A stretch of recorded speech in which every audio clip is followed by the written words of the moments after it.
Exams जिसको सुनकर ही अच्छे को पसीना आ जाता है, वो चाहे स्कूल यूनिवर्सिटी एंट्रेंस एग्जामिनेशन हो जैसे कि IIT JEE, CAT, CLAT etcetera, या फिर जॉब के लिए हो जैसे कि UPSC। वैसे तो सारे ही एग्ज़ाम अपने आप में डिफ़िकल्ट हैं, पर क्या आप जानते हैं कि वर्ल्ड का मोस्ट डिफ़िकल्ट एग्ज़ाम कौन सा है और इंडिया हमारा देश कहाँ रैंक करता है इस ग्लोबल एग्ज़ाम्स रैंकिंग सिस्टम में?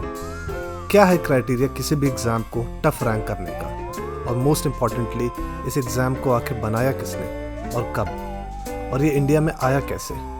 आइए इन सभी क्वेश्चंस का आंसर समझते हैं एक एक करके। दोस्तों, इस एग्ज़ाम सिस्टम को स्टार्ट करने का क्रेडिट या बोलें कि इसके जिम्मेदार हैं मिस्टर हेनरी फिस्कल, जो कि एक अमेरिकन बिजनेसमैन और फिलैंथ्रोपिस्ट हैं। इन्होंने ही वर्ल्ड का फर्स्ट एग्ज़ाम करवाया 19th सेंचुरी चाइना में, द इम्पीरियल एग्जामिनेशन, जो सब्जेक्ट नॉलेज का टेस्ट करती थी ताकि मेरिटोरियस स्टूडेंट्स को सेलेक्ट किया जा सके to work for their governments. Soon after this England ने भी अपना एग्जामिनेशन स्टार्ट करा दिया ईयर 1806 में फॉर सिविल सर्विसेज एग्जामिनेशन, जो कि कैंडिडेट्स को टेस्ट करता था सिविल या एडमिनिस्ट्रेटिव पोजीशंस के लिए, जिसका आज इंडिया में भी फॉलो किया जाता है। उसके बाद लेट 19th सेंचुरी में ऑक्सफोर्ड एंड कैम्ब्रिज भी अपने यूनिवर्सिटी एंट्रेंस एग्ज़ाम लेकर के आए, जो कि इनिशियली सिर्फ मेल स्टूडेंट्स के लिए था। इसमें भी सब्जेक्ट नॉलेज की टेस्ट की जाती है जैसे कि इंग्लिश, मैथमेटिक्स, हिस्ट्री एक्सेट्रा। आइए अब समझते हैं कि इस एग्ज़ाम सिस्टम की इंडिया में कैसे एंट्री हुई।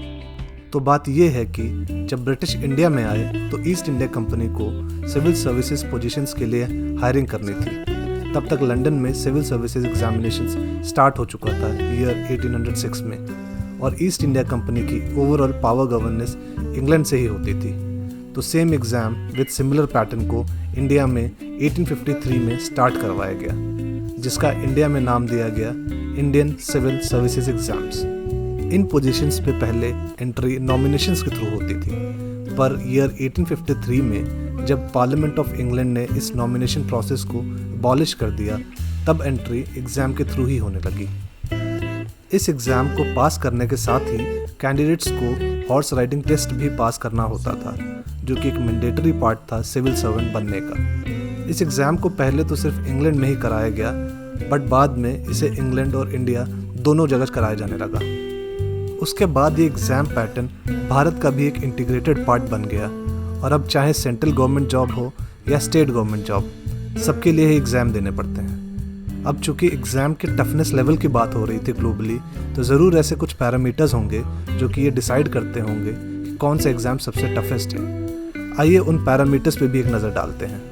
As per different surveys and reports 5 ऐसे क्रिटिकल पैरामीटर्स आइडेंटिफाई किए गए हैं जो कि ये डिसाइड करते हैं कि कौन सा एग्ज़ाम सबसे टफेस्ट है, जिसमें फर्स्ट है डिफ़िकल्टी लेवल ऑफ एग्ज़ाम। इस क्राइटेरिया में बेसिकली सब्जेक्ट नॉलेज की टेस्ट की जाती है कि कितनी डीप थिंकिंग और नॉलेज इन्वॉल्व है आंसर करते हुए।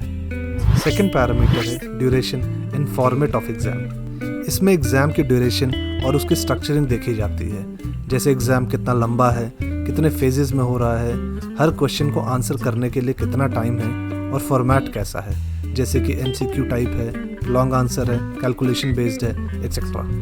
Third is pass rate and competition level. इसमें बेसिकली किसी भी एग्ज़ाम का सक्सेस रेट और नंबर ऑफ एस्पिरेंट्स जो ये एग्ज़ाम दे रहे हैं उसको देखा जाता है। किसी भी डिफ़िकल्ट एग्ज़ाम का पास रेट बहुत ही कम होता है और कंपटीशन लेवल बहुत ही हाई होता है, क्योंकि उसके एस्पिरेंट्स बहुत ही ज़्यादा होते हैं। फोर्थ क्राइटेरिया है scope and coverage of exam. इसमें यह देखा जाता है कि किसी भी एग्ज़ाम में पूछे गए क्वेश्चंस की वैरायटी कितनी है, कितने ज़्यादा सब्जेक्ट नॉलेज को वो कवर करता है। ये एक चेक है जो कि ये देखता है कि एग्ज़ाम 360 डिग्री कवरेज ले रहा है कि नहीं। Fifth and the most important criteria है impact and importance of exam. इसके अंदर कॉम्प्रिहेंसिवली वो सारी बातें आती हैं, जैसे कि ये एग्ज़ाम किसी की ज़िंदगी को कितना इम्पैक्ट करता है, वो एक सोसाइटी पर क्या इम्पैक्ट डाल सकता है एक्सेट्रा। दोस्तों, ये सारे पैरामीटर्स समझने के बाद हम इस स्टेज पे आ गए हैं कि बता सकें वर्ल्ड का टफेस्ट एग्ज़ाम कौन सा है। मोस्ट ऑफ द सर्वेज और हमारी रिसर्च के अकॉर्डिंग वर्ल्ड का थर्ड रैंक टफेस्ट एग्ज़ाम है CSE, सिविल सर्विसेज एग्जामिनेशन। ये एग्ज़ाम इंडिया में होता है, जिसको किसी एडमिनिस्ट्रेटिव पोजीशंस में रिक्रूटमेंट के लिए कराया जाता है। इसको हम कॉमनली IAS, IPS और IFS ऑफिसर सेलेक्ट करने का एग्ज़ाम भी बोलते हैं। इस एग्ज़ाम का ड्यूरेशन 2 to 3 आवर्स का होता है और अगर इसमें पास परसेंटेज या सिलेक्शन रेट की बात की जाए तो ये सिर्फ 0.2% के आसपास होता है। इसको हर साल लगभग 12 से 15 लाख एस्पिरेंट्स देते हैं। इसको 3 स्टेजेस में कराया जाता है, प्रीलिम्स, मेंस और इंटरव्यू। आम भाषा में हम ये समझ सकते हैं कि यह इंडिया का मोस्ट प्रेस्टिजियस एग्ज़ाम है जो कि किसी भी इंडियन का सपना होता है। सारे मिनिस्ट्री और डिपार्टमेंट्स चाहे स्टेट लेवल के हों या सेंट्रल लेवल के, वो हेडेड होते हैं एक IAS ऑफिसर द्वारा। हालांकि इन ऑफिसर्स की रिस्पॉन्सिबिलिटीज़ भी बहुत ज़्यादा होती हैं, जिसमें से मेन है क्रिएटेड पॉलिसीज़ को ग्राउंड लेवल पे इम्प्लीमेंट कराना, लॉ एंड ऑर्डर मेंटेन रखना और सोसाइटी में एक बैलेंस क्रिएट करके रखना।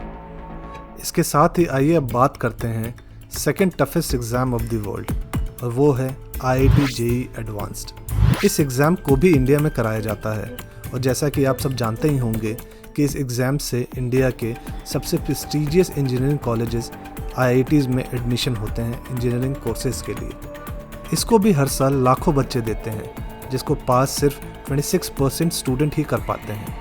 हालांकि ये 26% सुनने में बहुत ज़्यादा लग रहा होगा, पर समझने की बात ये है कि ये परसेंटेज उन स्टूडेंट्स की है जो already IIT JEE mains clear कर चुके हैं, यानी स्टेज 1।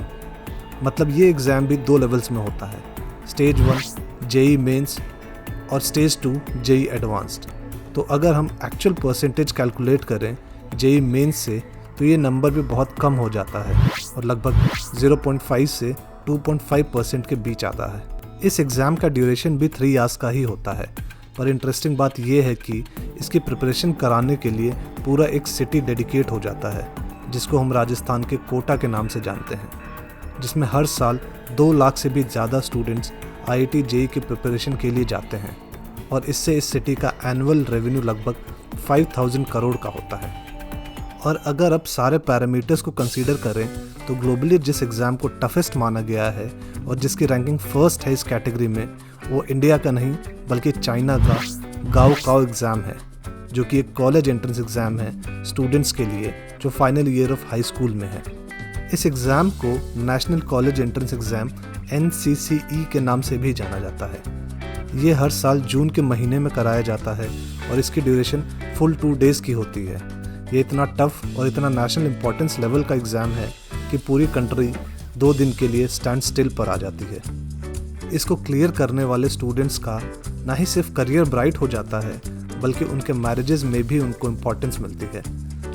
इसकी इतनी नेशनल इम्पोर्टेंस है कि इन 2 दिनों के लिए इन एग्जामिनेशन सेंटर्स के आसपास से गुजरने वाले सारे फ्लाइट्स को डाइवर्ट कर दिया जाता है।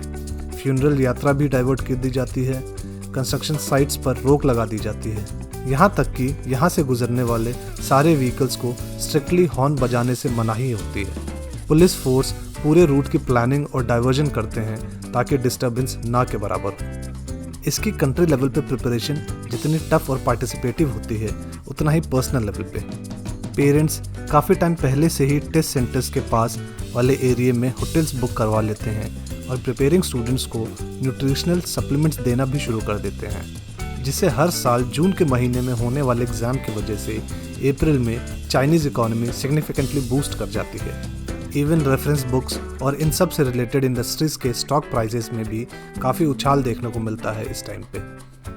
स्टूडेंट्स भी पर्सनल लेवल पे काफ़ी टफ प्रिपरेशन करते हैं और कुछ जगह ये भी देखने को मिला है कि स्टूडेंट्स मेडिकली फिट ना होने के बावजूद भी इस एग्ज़ाम की प्रिपरेशन करते हैं, हॉस्पिटल में एडमिट रहते हुए भी। चाइना के एक आर्टिकल इन चाइना डेली के मुताबिक पेरेंट्स इवन ट्रिप्स का भी रिक्वेस्ट करते हैं अपने चिल्ड्रंस के लिए, जो कि पढ़ाई करते करते एग्जॉस्ट हो चुके हैं। तो दोस्तों, अब आप जान चुके हैं कि वर्ल्ड का टफेस्ट एग्ज़ाम कौन सा है और इसकी तैयारी कैसे करी जाती है।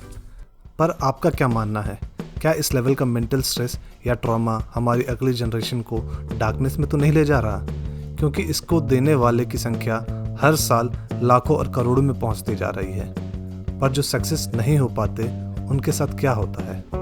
वो एक बहुत ही डिप्रेस्ड लाइफ जीते हैं, क्योंकि वो ये फेलियर एक्सेप्ट ही नहीं कर पाते और कईयों को तो इस मेंटल ट्रॉमा से निकलने में सालों लग जाते हैं। और यही नहीं, इससे हर साल कई स्टूडेंट्स के सुसाइड करने का केस भी सामने आया है और अगर वो इतने स्ट्रेस के बाद सक्सेस हो भी जाते हैं तो उन्हें फ्यूचर में आने वाली जॉब रिलेटेड प्रॉब्लम्स को फिर से इतने हाई लेवल स्ट्रेस के साथ हैंडल करना नहीं आता। इन शॉर्ट, वो अपनी ज़िंदगी जीना ही भूल जाते हैं। हालांकि मेरा ये कहीं से मानना नहीं है कि एग्ज़ाम सही नहीं है या ये नहीं होने चाहिए, पर साथ ही स्टूडेंट्स को अलग अलग ऑप्शंस के बारे में अवेयर भी होना चाहिए। जैसे कि इन हाई प्रोफाइल एग्ज़ाम्स के अलावा भी कई ऐसे करियर फील्ड हैं जिसमें सक्सेस रेट बहुत हाई है और शायद इतना स्ट्रेस नहीं है, चाहे प्रिपरेशन की बात करें या फिर उस करियर को परस्यू करने के बाद की उसके जर्नी की बात।